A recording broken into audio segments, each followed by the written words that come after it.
नमस्कार, आप देख रहे हैं न्यूज 18 राजस्थान। आपके साथ मैं हूं अभिषेक। बुलेटिन की शुरुआत करेंगे एक बड़ी खबर से।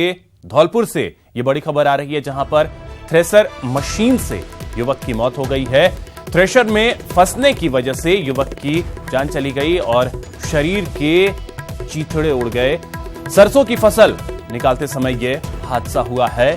बाड़ी सदर थाना पुलिस मौके पर पहुंच चुकी है। गांव दनगस का यह पूरा मामला है और देर रात ये घटना घटी है। तो आपको बता दें कि इस वक्त की ये बड़ी खबर और दुखद खबर, जहां पर एक युवक की थ्रेसर में फंसने की वजह से मौत हो गई। पुलिस मौके पर पहुंच चुकी है। सरसों की फसल निकालते समय यह हादसा हुआ। बाड़ी सदर थाना पुलिस मौके पर पहुंच चुकी है। गांव दनगस का यह मामला है, जहां पर देर रात यह घटना घटी। थ्रेसर में फंसने की वजह से युवक के शरीर के चीथड़े उड़ गए।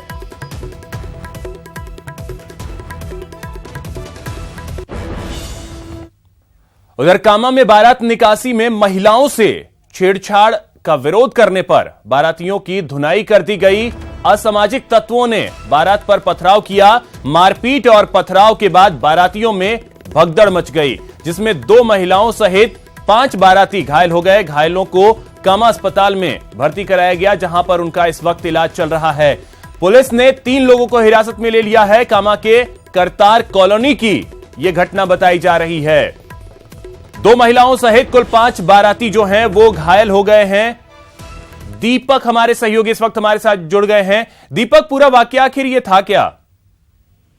बिल्कुल अभिषेक, घटना भरतपुर जिले के कामा कस्बे की है। रात को कामा कस्बे में एक बारात जा रही थी और बारात में जो महिलाएं थी जो नृत्य कर रही थी, उनके साथ कुछ असामाजिक तत्वों ने छेड़खानी करने का प्रयास किया। कुछ बारातियों ने जब रोकने का प्रयास किया तो उन असामाजिक तत्वों ने बारातियों के साथ भी मारपीट की है।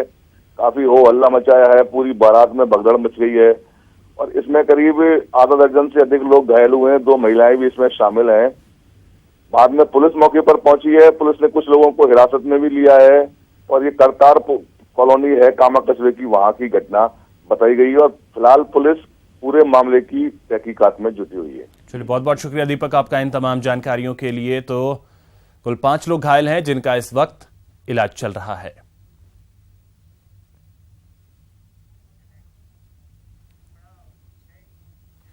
अब बात दिल्ली की करते हैं, जहां पर दौड़ती कार चिता में तब्दील हो गई। अक्षरधाम फ्लाईओवर पर चलती कार में अचानक आग लग गई, जिसमें 3 लोगों की जिंदा जलकर मौत हो गई।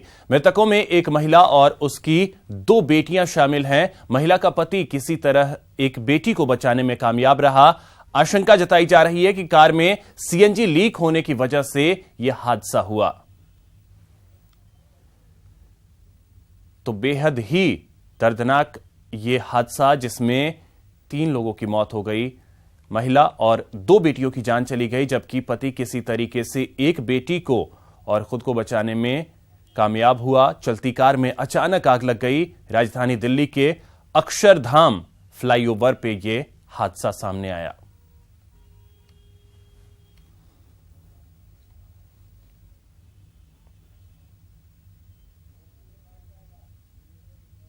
भाई था, भाभी थी, फैमिली पूरी फैमिली थी। भाभी और 2 बच्चों की है। अब ये पता नहीं कौन सी बेटी बच गई, ये पता नहीं है, कंफर्म नहीं है अभी। 34 के आसपास। अच्छा, आपको कितने बजे सूचना मिली? हाँ सर, आपको कितने बजे सूचना मिली थी? हमको करीब 2 घंटे पहले सूचना मिली है। भाई 24 कार परचेज का है, उस पर जॉब करते थे। अच्छा, कहाँ से कहाँ आ रहे थे? ये मंदिर जा रहे थे, कालका जी मंदिर। कालका जी मंदिर जा रहे थे? सुबह बात हुई फोन पर। ये राम पार्क रहते हैं, लोनी। ये करीबन 6:35 पे हमें कॉल मिली थी कि एक गाड़ी में आग लग गई है। तो जब टीम यहाँ पे मौका पे पहुंची तो पता चला कि जो ड्राइव कर रहे थे उपेंद्र गाड़ी को, और वो अचानक उनकी गाड़ी में पीछे की तरफ आग लग गई। तो वो एक बच्ची जो उनके बगल वाली सीट में थी, उसको निकालने में ही एफर्ट्स कर पाए, बट सीमा पार से पाक की नापाक हरकत लगातार जारी है। श्रीगंगानगर में इंटरनेशनल बॉर्डर पर पिछले 3 दिनों से हो रही लगातार फायरिंग के बीच कल रात एक घर पर बमनुमा वस्तु गिरने से पूरे गांव में दहशत फैल गई। श्रीगंगानगर मुख्यालय के नजदीकी गांव 3B बड़ा में वरयाम सिंह के घर पर लगभग आधे फुट लंबी लोहे की एक बमनुमा वस्तु छत के ऊपर गिरी। बमनुमा वस्तु छत को छेद करते हुए कमरे में गिर गई, जिसके बाद कमरे में धुआं भर गया। हालांकि इस घटना में किसी तरह की जनहानि नहीं हुई है। सूचना मिलते ही श्रीगंगानगर पुलिस मौके पर पहुंची और पूरे मामले की छानबीन में जुट गई है।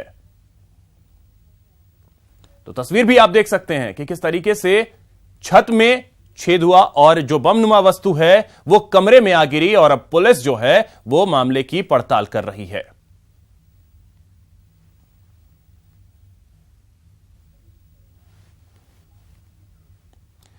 तो ब्लास्ट आपको बता दें कि बमनुमा वस्तु जो है वो एक घर में आ गिरी और अब पुलिस जो है वो मामले की जांच कर रही है। लगातार पाक की ये नापाक हरकत जो है वो जारी है।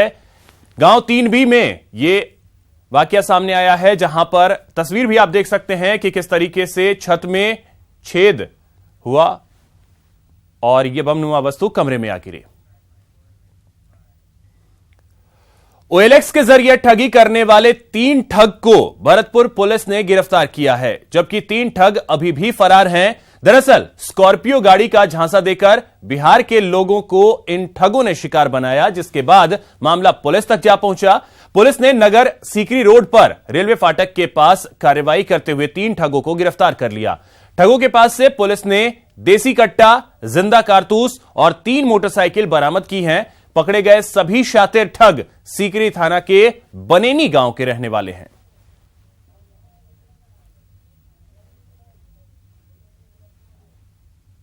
तो OLX पर कुछ यहाँ बनेनी सीकरी इलाके के लोग थे, उन्होंने OLX पर ये डाला कि हमारे पास एक 2016 मॉडल गाड़ी है स्कॉर्पियो और हम यहाँ पर सर्विस करते हैं, हमारा ट्रांसफ़र हो गया है, इसलिए हम इसको बेचकर सस्ते दामों में और जाना चाहते हैं।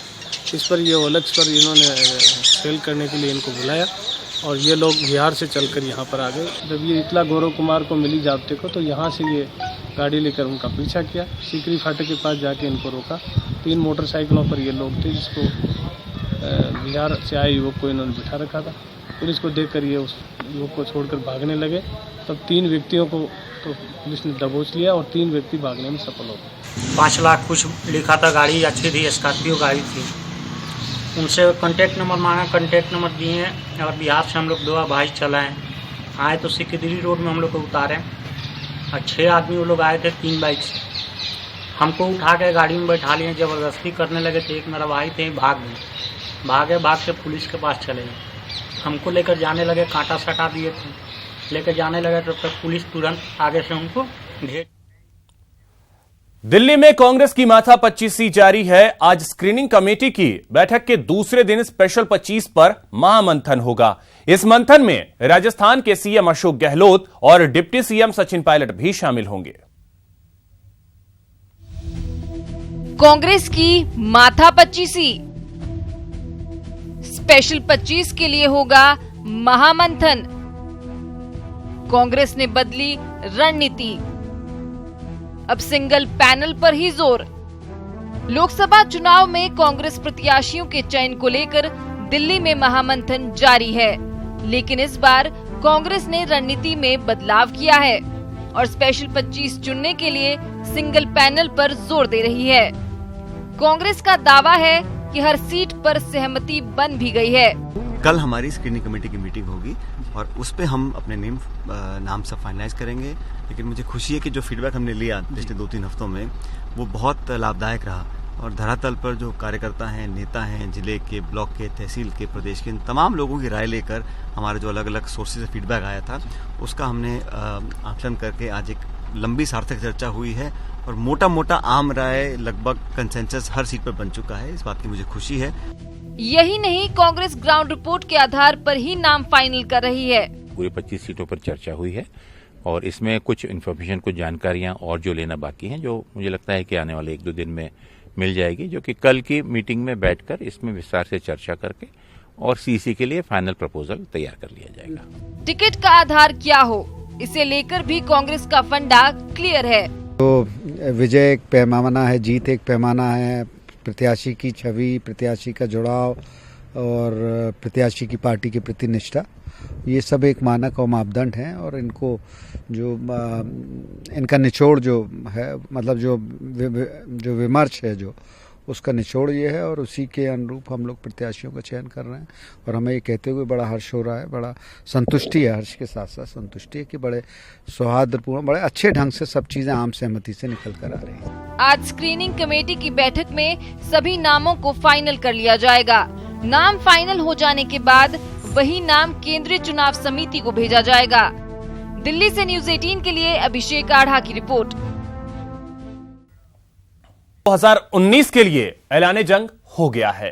चुनाव आयोग ने चुनाव की तारीखों का ऐलान कर दिया है। सूबे में 2 चरणों में चुनाव होंगे और 23 मई को नतीजे आएंगे। देखिए रिपोर्ट। 2019 का ऐलान जंग बच गया बिल्कुल, हो गया ऐलान। 2 चरणों में मरुधरा में मतदान, 23 मई को आएंगे लोकसभा चुनाव के नतीजे। 2019 के सबसे बड़े महासंग्राम का ऐलान हो गया है। चुनाव आयोग ने लोकसभा चुनाव 2019 के लिए तारीखों का ऐलान कर दिया है।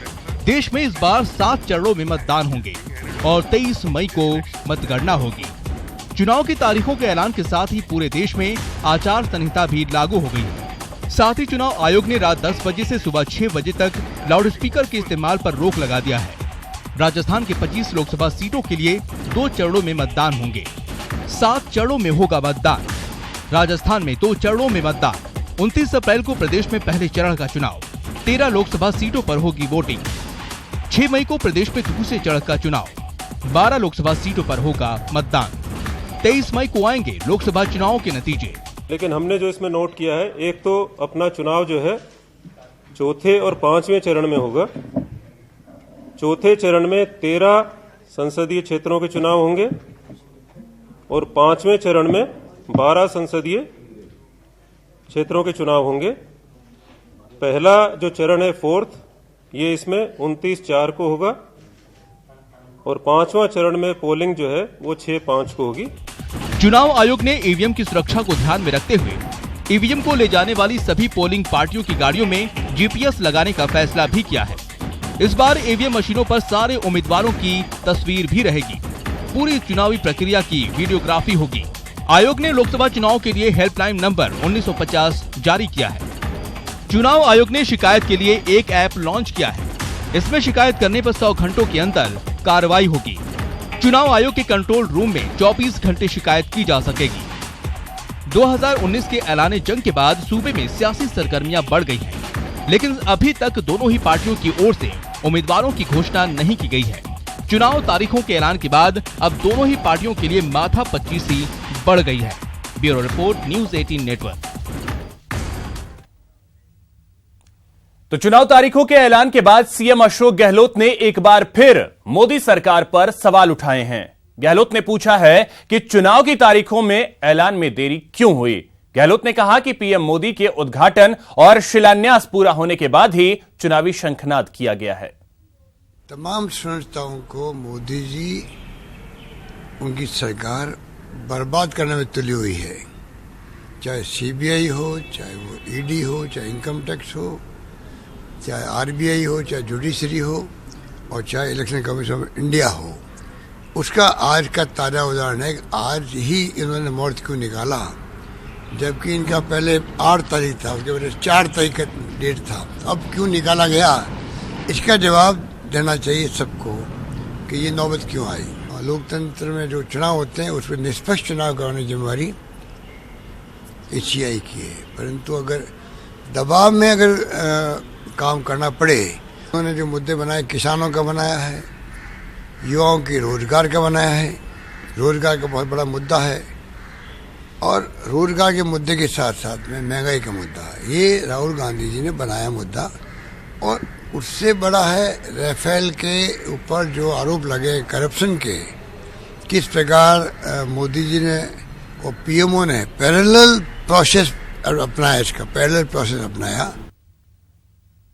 लोकसभा चुनाव की तिथियों की घोषणा होने के बाद राज्य निर्वाचन विभाग ने चुनावी कार्यक्रम जारी कर दिया। पहले चरण की 13 सीटों के लिए 2 अप्रैल को अधिसूचना के साथ ही नामांकन दाखिल करने की प्रक्रिया शुरू हो जाएगी। देखिए रिपोर्ट। मरुधरा में 2 चरणों में मतदान। जानिए कब कब कहां है चुनाव। 90 करोड़ वोटर्स और दुनिया का सबसे बड़ा चुनाव। 7 दिन की वोटिंग और अगले 5 साल का भविष्य तय हो जाएगा। राजस्थान में इस बार 2 चरणों में आम चुनाव हो रहे हैं। आपको बताएंगे कि किस लोकसभा सीट पर किस चरण में चुनाव होंगे, लेकिन पहले जान लीजिए राजस्थान में पहले और दूसरे चरण का पूरा शेड्यूल। 13 सीटों के लिए 2 अप्रैल को अधिसूचना के साथ ही नामांकन प्रक्रिया शुरू होगी। 9 अप्रैल को नामांकन की आखिरी तारीख होगी। 10 अप्रैल को नामांकन पत्रों की जांच होगी। 12 अप्रैल को नाम वापसी का आखिरी दिन। 29 अप्रैल को होगी पहले चरण की वोटिंग। अब दूसरे चरण का भी हाल जान लीजिए। 12 सीटों के लिए 10 अप्रैल को अधिसूचना के साथ ही नामांकन प्रक्रिया शुरू होगी। नामांकन की आखिरी तारीख 18 अप्रैल होगी। 20 अप्रैल को नामांकन पत्रों की जांच। 22 अप्रैल को नाम वापसी की आखिरी तारीख। 6 मई को होगा दूसरे चरण का मतदान। सभी सीटों पर मतगणना 23 मई को होगी। अब जरा ये भी जान लीजिए कि किस लोकसभा सीट पर कब वोटिंग है। पहले चरण में 13 लोकसभा सीटों पर सवाई माधोपुर, अजमेर, पाली, जोधपुर, बाड़मेर, जालौर, उदयपुर, बांसवाड़ा, चित्तौड़गढ़, राजसमंद, भीलवाड़ा, कोटा और झालावाड़ 12 में मतदान होगा। तो वहीं दूसरे चरण में 6 मई को श्रीगंगानगर, बीकानेर, चूरू, झुंझुनू, सीकर, जयपुर ग्रामीण, जयपुर, अलवर, भरतपुर, करौली धौलपुर, दौसा और नागौर में मतदान होगा। निष्पक्ष और शांतिपूर्ण मतदान के लिए राज्य निर्वाचन विभाग ने पूरी तैयारी कर ली है। आयोग की कोशिश है कि अब की बार ज्यादा से ज्यादा लोग घरों से निकलकर बूथ तक पहुंचें और लोकतंत्र के सबसे बड़े पर्व में अपनी उपस्थिति दर्ज करवाएं। जयपुर से न्यूज़ 18 के लिए प्रेम मीना की रिपोर्ट। तो चुनाव की तारीखों का ऐलान होने के साथ ही सूबे में आचार संहिता लागू हो गई है और 3 अहम निर्णय जो हैं वो अब लटक गए हैं। नई वादकरण नीति, जवाबदेही बिल संबंधी ऑर्डिनेंस लटका। इसके अलावा लिपिक भर्ती 2011 की अभ्यर्थियों का मामला भी लटक गया है।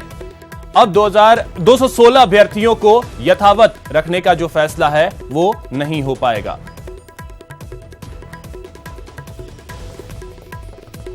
तो 216 जो अभ्यर्थी हैं यथावत रखने का फैसला अब नहीं हो पाएगा क्योंकि प्रदेश में आचार संहिता लागू हो गई।